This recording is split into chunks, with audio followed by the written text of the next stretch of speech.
नहार अब अपनी दादी को रंगे हाथ पकड़कर पुलिस के हवाले करने का ठान लेता है, लेकिन चालाक दादी मौके का फायदा उठाकर वहां से भाग निकलती है। उधर रूही को लगता है कि अब दादी हमेशा के लिए उनकी जिंदगी से दूर हो गई है, इसलिए वह नहार को दादी की पिछली करतूतों के बारे में नहीं बताती। मगर अगले ही दिन दादी एक नए रूप में लौट आती है। इस बार पहचान छुपाने के लिए वह अपने चेहरे पर कालिक पोत लेती है ताकि कोई उसे पहचान न सके। जैसे ही नहार और रूही अपने काम पर निकलते हैं, दादी घर में चुपके से घुस जाती है और पूरे घर में गैस लीक कर देती है। उसकी योजना साफ है। जैसे ही रूही रसोई में चाय या खाना बनाने लगेगी, गैस सिलेंडर फट जाएगा और सब खत्म हो जाएगा। जैसा सोचा था वैसा ही होता है। रूही घर लौटकर चूल्हा जलाने लगती है। तभी नहार समय पर पहुंच जाता है और देखता है कि पूरे घर में गैस फैली हुई है।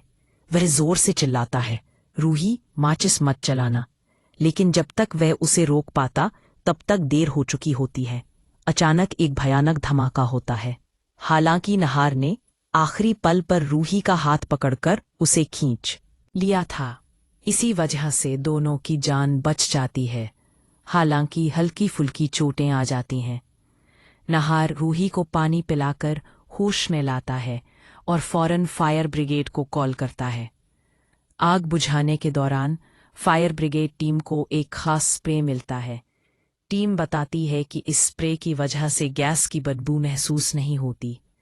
नहार को यकीन हो जाता है कि ये सब किसी की चाल थी। तभी वह पर्दे के पीछे छुपी अपनी दादी को देख लेता है, जिसे भागने का मौका नहीं मिला था। नहार गुस्से में दादी के पास जाकर कहता है, रूही को सताने की नफरत तुम्हें अंधा कर चुकी है।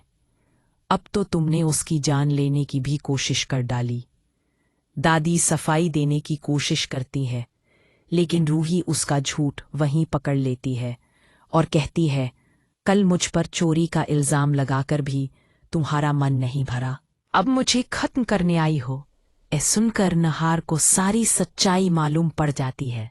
उसका गुस्सा 7वें आसमान पर पहुंच जाता है और वह पुलिस को फोन कर देता है।